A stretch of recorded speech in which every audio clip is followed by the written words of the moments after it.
Actually, Jim's being very modest because about 3 years ago we brought 36 Russian doctors, healthcare professionals to Denver just to learn how 9 health fair functions. We took them through 2 different health fairs every morning between 7 and noon, and in the afternoon they'd meet with the governor and the mayor, take them to Estes Park, what have you. And Jim was a vital part of that. It's my pleasure today to introduce one of the great humanitarians that I've had the pleasure of knowing for many years, and died in the world Rotarian, believing in world peace and understanding, and knowing that it only happens by people-to-people contact. If we left it up to Moscow and D.C., you can see what a mess we would be in our world today. Sharon Tennison is founder and president of the Center for Citizens Initiative. She was a chief forerunner in citizen diplomacy between the U.S. and the USSR during the nuclear arms race in 1983. The FBI, CIA, KGB followed her questionable and innovative manner of bringing American and Soviet peoples together.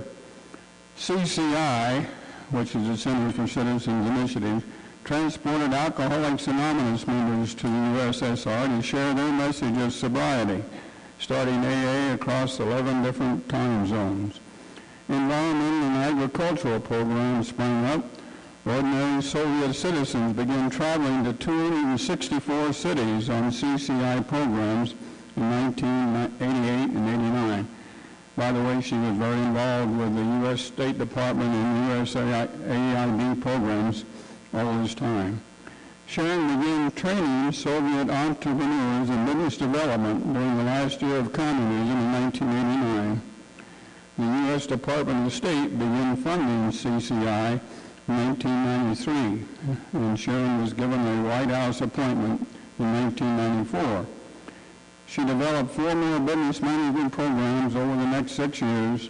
Some 400 American Rotary clubs provided pro bono business training and home hosting for some 5,000 young Russian business owners, thus forging innumerable human links between the 2 countries. As a result, 25 or more Rotary clubs were established across Western Russia, where 90% of Russia's population resides. By the way, this past year, Sharon was a speaker, keynote speaker at Rotary Day at United Nations. Please welcome Sharon Tennison.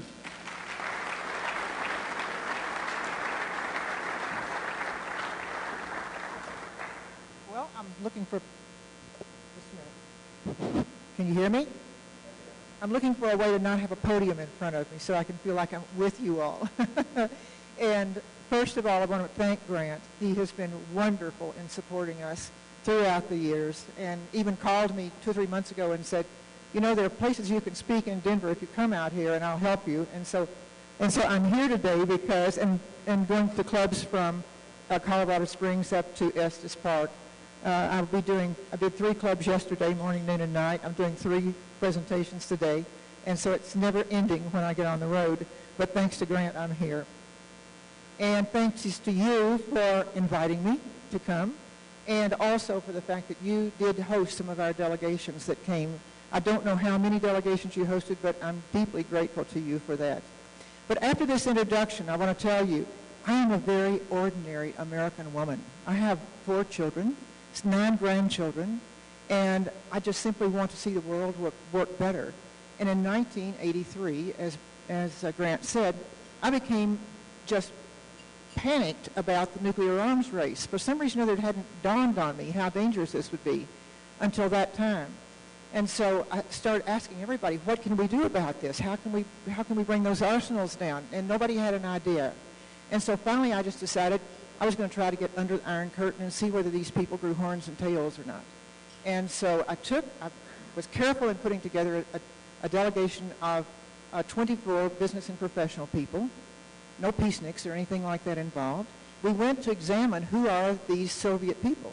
And we got over there 16 days after the Cal airliner was shot down, and we found ourselves on the streets with we created little cards that said in Russian, I'm an American traveling in your country, and I'm deeply concerned about the relationship between our 2 nations.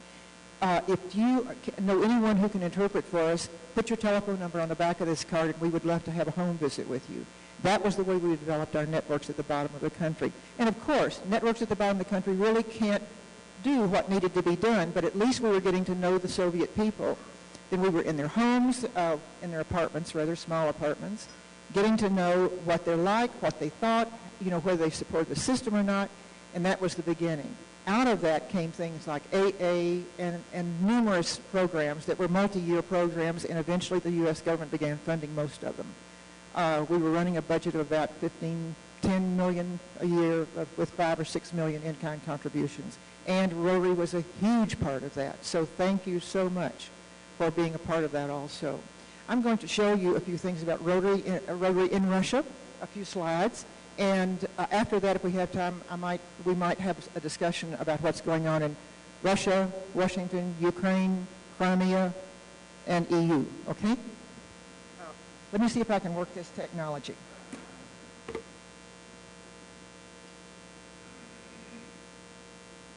Okay, ladies. Let's see whether I need help or not. Here's our Rotary map. And this was made about, half a dozen years ago. You can see all of those dots in the white, that whole white region is Russia. 11 time zones, as Grant said. You see the mountain range right in the middle? That divides West Russia, this is West Russia on this left-hand side, Eastern Russia and Siberia on the other side. And you see little dots throughout, and those were Rotary clubs at the time that this map was made. We have a few more now. And the districts have been divided up into two. There was 2224, 2225, and 220. And I'm proud to tell you that our Russian alumni of the program, the latest business program, were district governors this year of both of those districts. So we have a pretty good reputation in Russia for helping develop Rotary. What happened was most of these Russians that came over were, about 5,000 of them were sponsored by Rotarians, and so therefore they went to Rotary clubs every week. And what they took home was, we need to have Rotary in our own cities. And generally what they would do is contact the city that they came from in the U.S., and then they would begin helping them understand how they could start a small nucleus of Rotary in their city. Eventually they were chartered. And today I have the opportunity to go to a Rotary club in almost every city that I visit, even out in Siberia. It's just wonderful. I'm just going to show you a few faces so that put a human touch on it. This was the very first Rotary club that we know was formed as a result of our delegates.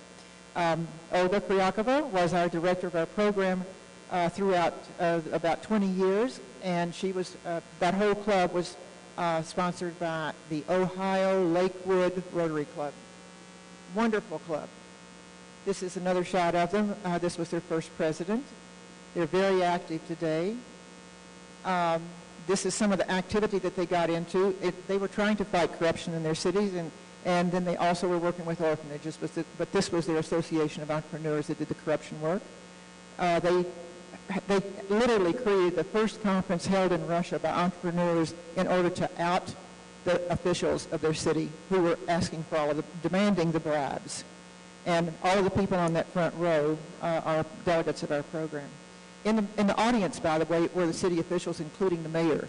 This developed into a shouting match between those in the audience and those who were on stage. It was the first time they had really had a showdown about what was going on, resulting in the corruption that was so prevalent.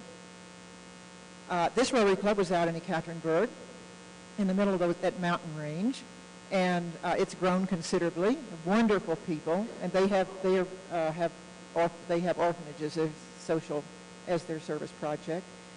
Love this man right here. He's in St. Petersburg, and he was helping to start the White Knights Club back when. What he picked up in the United States, in addition to business, he picked up the idea of PTAs, because his home host just simply took him to a PTA meeting. They exposed him to everything while they were here. But this is the only one that I know of who went back to Russia and created a PTA in his children's school. Whoops. Man on the right, Andrei Skorik from down in Rostov-on-Don. And this is one of the areas where the refugees are coming in from Ukraine now.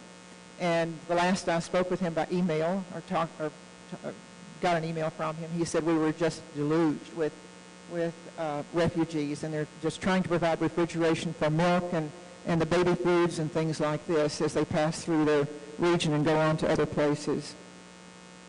We took 100 of these Russian entrepreneurs to Washington 3 different times in 2001, 2004, 2007, trying to explain to the American Congress what needed to happen in Russia, what they needed from America, patience amongst other things, because they were trying to do something that they had never done and never conceived of doing in their life. They didn't know the Soviet Union would ever break up, and all of a sudden they were having to build businesses and do whatever they could to survive. And so I hope that with this, we would have some serious interest in this Congress, and we did. Dick Gebhardt Richard Lugar was very good with us with funding. This young man is the president of the Rotary Club in Volgograd this year. His name is Sasha Malashkin. He happened to be on one of the delegations. He was on food processing, I think. And at this moment, when this slide was taken, he was in the main State Department huge auditorium where Colin Powell and other dignitaries gave their speeches and so forth. He was so compelling that Colin Powell took the mic and left the stage, rather, and walked down to go out of the room with his bodyguards. And he broke ranks when he got back to the back of the room where Sasha was and ran across the room and shook his hand. And we have this photo. It just happened accidentally. But it was a wonderful time. Colin Powell had just gotten through telling how important it is for Russia and the United States to work together, and what his own personal experience had been with the Russians. This is a book that has come out of all of these experiences. I wrote the book that covers 3 decades. It's here. I only have a couple of copies with it, but if you're interested in buying it, it's through Amazon. It's called The Power of Impossible Ideas, because everything that we did in the beginning was impossible in the Soviet Union and in early Russia, but we were able to succeed. And so I think I'm going to just stop there as far as Rotary. No, I'll tell you a few more things about Rotary, because I am so impressed with what's going on with these people. Did you know about half of those clubs go to the international conventions? They show up in Sydney, in Barcelona. I'm amazed. I personally have never been to an international convention. And yet my friends out across Russia take off and go. So I talked with one woman who said she had been to 7 of them. I was shocked. And I thought, I'm feeling kind of out of it. Maybe I need to go to Brazil for the next one, and I think I will. But the projects that they're doing as far as social projects, the service projects, would just touch your heart if you could see them in action. And be proud that Rotary all over this country, and probably your club too, has had a hand in forming these concepts that these Russians are living by now. And every meeting that I have gone to in Russia, they start with saying the 4-way test in unison. And they tell me that this is the only code of ethics that they've ever had. And this is why it's so priceless to them, because they realize the value of it. So anyway, if you ever decide that you want to go back to Russia, some of you are, how many of you have been to Russia? Quite a few, yeah. Have any of you been in the last half a dozen years? 1, 2, 3, wonderful. I think it's time to start doing these back and forth visits again. If nothing, we don't need to do the business, because Russians' businesses are now pretty well formed. They're teaching each other. They're learning by example from each other. But what we need now, I think, is just more contact between our countries, because our leaders are at such odds and don't have any understanding of each other. And I think if we could just be in the same room with them and ask them, how do you see this? What's really behind all of this? Americans and Russians would understand each other, and they would be able to understand each other's truths. You know, there are 2 narratives in the world right now about Russia, at least over here in this country. And one narrative is about the only point of view that we get to hear, unless we're looking into international press, media, blogs, internet. And then we find there's another narrative going on, and particularly the narrative is inside Russia too. And one narrative is that Russia is all bad. They have no reason for doing the kinds of things that they're doing. And they need to be condemned.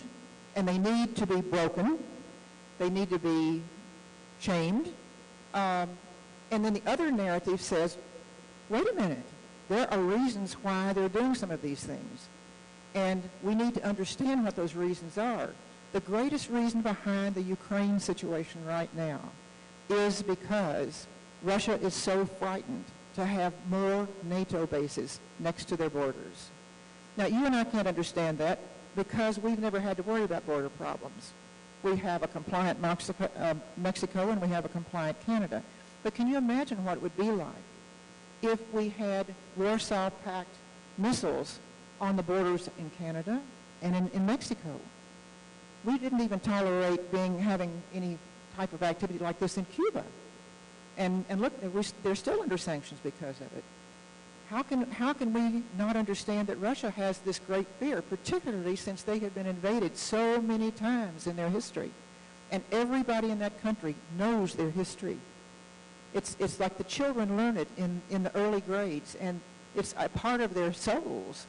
They're all frightened. They're deeply frightened of NATO. And the only place left that it can get that much border ground is in Ukraine. So we have to be understanding. And by the way, did you know that Gorbachev and Reagan came to the understanding before the Berlin Wall fell that if Gorbachev would get out of the way and withdraw his troops from Germany, from East Germany, that NATO would never go more than a finger's width breadth toward Russia. That lasted just as long as Reagan was in office. The next president didn't abide by that and started putting it in different places. Well, that doesn't mean anything to us over here. We just think, oh, good, they're becoming more Western like us. But the truth of the matter, the deal was broken. They're still deeply hurt about that and distrustful of us because of this. And they have more fear because they know what it feels like to be invaded over and over and over. So this is just, these two narratives don't touch places. They kind of go like this with each other. One here, one there, but never coming to some sort of compromise with what's necessary for both countries. We're obviously, we need to protect our borders. So other countries do too. This is just one tiny thing. And then we get into situations like Crimea, and this can be explained in two completely different ways. And both of them make sense when you hear them. For me, I feel like a person with bicultural lenses. It's like over here, I've been in the country 30 years. I live over there. I own property there in St. Petersburg. Obviously, my heart is here. This is where my life has been cast. I understand the American point of view. But I straddle this divide all the time, trying to bring understanding between these two factions and to get these two narratives joined so that we don't have a huge war in the future. This is the first time since the 80s that anybody has worried about a nuclear war. And the emails that began coming into my computer about a month and a half ago started talking about World War III, a nuclearized war, and a first strike. I couldn't believe that people were writing this and saying it's possible for the United States to do a first strike and knock out all of Russia's military installations that could strike back. It's totally impossible, guys. They have bombers with these weapons on them all over the air, all over the place. They have submarines that are loaded with those nuclear weapons. There's no way anybody could do a first strike, and yet it's being talked about. Does that make any sense to anybody in the room? I don't think so. So what we have to do is work harder to create avenues where our two people can be talking, where there's more conversation between our countries, where we examine the stereotypes that are being given on both sides. Russia's press is just as bad as our press. And how can we leap over this or get underneath it so that we begin to see the humanity on both sides, so that we don't bring the world to another nuclear brink? This is my question. So in the next year, I'm restarting. Would you believe it's craziness? I'm 78 years old. What in the world am I doing starting new programs? My kids tell me I'm crazy. And I sometimes think I am. But also, I'm one of the few people that has had 30 years there and understands both sides. And so I have to do something with this knowledge. It's a responsibility. So next year, I'm going to be starting to take delegations of Americans who want to go and meet every kind of Russian in the country. We have access to tens of thousands of people in probably 100 cities over there. We can take you any place you want to go, and you can talk with any level of people that you want to talk with. So that's just one thing. I want to start also more youth exchanges. We need to get more of their kids here and get our kids over there so that we can have this broad connection with each other that's not dependent upon just newspapers and CNN. I've got half a dozen of these projects, and what I'm trying to do now is just figure out where the time is to do them and get a little money, a little funding to go along with it. And hopefully this will begin to help, and hopefully it will stimulate other people to do the same kind of thing. Because one organization cannot do it by itself. This needs to be done. It would be so wonderful if Rotary International would take on this thing saying, look, the world has become increasingly dangerous again. What can we do in addition to what we've already been doing? How can we say the world, not just Rotarians, but the world needs to live by the four-way test?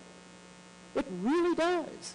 This is the best, wherever it is, this is the best recipe for goodwill in the world.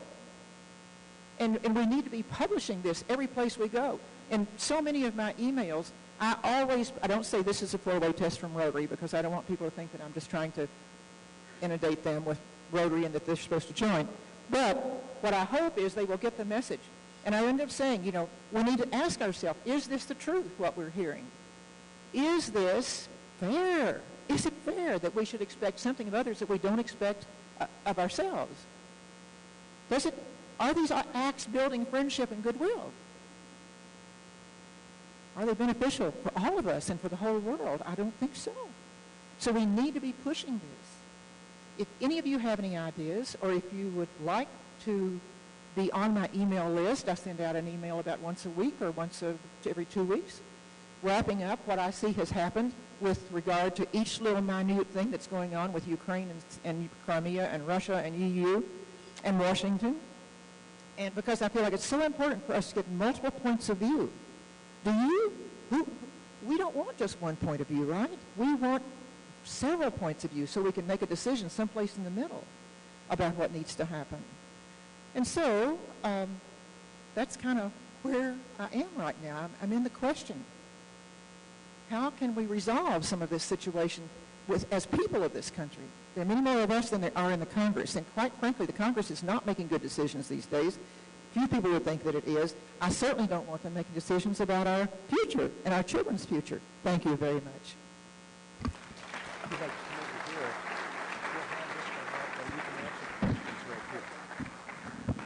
Okay, he's put me behind the podium. And it's good. This is better mic, I think.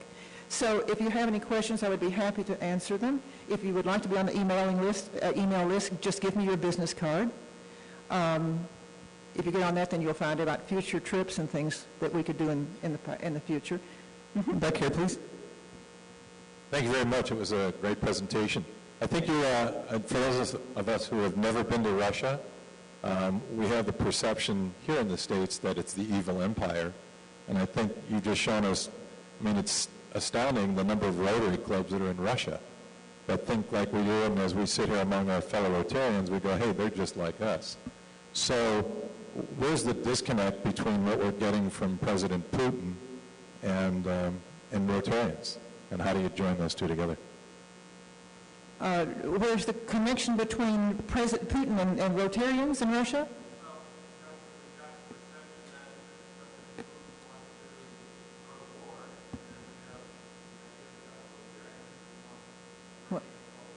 Well, certainly there's a disconnect if you believe that.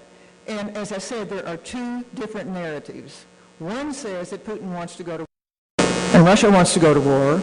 Then the other narrative says Putin is trying to avoid war at all costs. He is just simply trying to make sure that his borders are safe and to be assured that nobody is going to be putting more missiles on his borders. And he's not a bad man.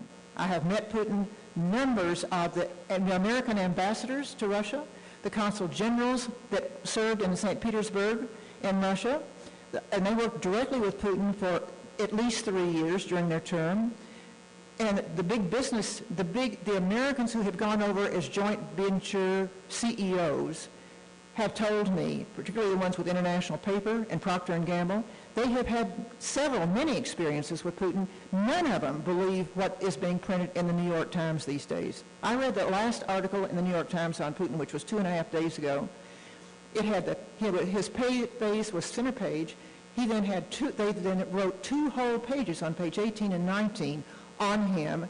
And I went through that with a pen, and I marked every single piece where it was either misconstrued, it was a product of simply not understanding Russian culture, it was in some way, and it was background information was gathered from 2 people who were losers in the 1990s and never were able to get into politics. Boris Nemtsov was one of them. You may remember his name. And the other one was,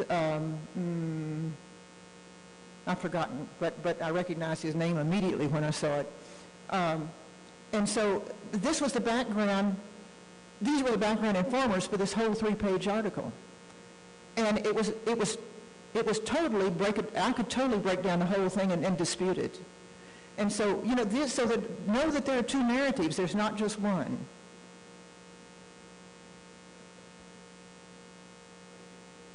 How would you describe the governance of Russia and how do they get to a democracy that means something? And how does Putin keep getting in power without, said a different way, how do you get to a democracy so that people can really vote for an elected office?